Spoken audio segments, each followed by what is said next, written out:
Artificial Intelligence or AI ang naisip na paraan ng Bureau of Immigration para mapabilis ang proseso at hindi na humaba ang pila sa mga immigration counters sa NAIA. Nasa frontline na balitang yan si Jenny Dongon. Sa haba ng pila sa immigration counters ng Ninoy Aquino International Airport, napapakamot ulo na lang ang mga pasaherong palabas ng bansa. Katunayan, sa datos mismo ng Bureau of Immigration, dapat nasa 200 pasahero lang ang inaasikaso ng isang immigration officer kada araw. Pero ang nangyayari, umaabot ito na hanggang 370 passengers. Kaya kahit daw sundin ng BI ang 45-second rule nito na pagbusisi sa bawat pasahero, hahaba at hahaba pa rin daw ang pila. Ang solusyon nila, artificial intelligence o AI sa immigration counters. By using biometrics information from the passenger gathered by immigration or border control authorities even prior to departure. So pagdating ng pasahero sa airport, alam na natin kung papalabasin ba ito o hindi, papapasukin ba o hindi.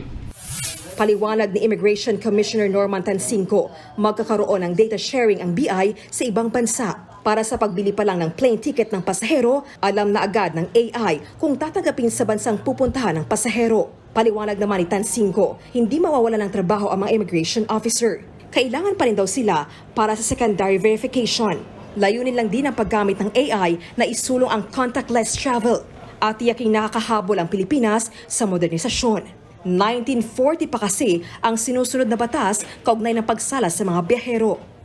Lesser na yung interaction between the passenger and the immigration officer. So lesser na ang chance or opportunity for corruption. Wala nang discretion. Masosolve natin yung whatever complaints that we are hearing. Sang-ayon naman ang IT expert na nakausap ng News 5 sa paggamit ng AI sa mga paliparan. Hindi daw dapat matakot ang publiko sa teknolohiya dahil walang panghuhusga ang pagbusisi nito sa mga pasahero.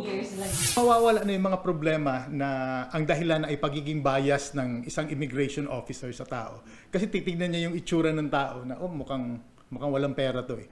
So judgmental kasi yung tao. Ang AI walang ganong quality ang AI. So babasahin ng AI kung ano yung data na ininput sa kanya. Paalala lang ng eksperto, dahil isang developing technology ang AI, dapat siguraduhin ng gobyerno na updated at secured ang lahat ng datos na hawakan nito.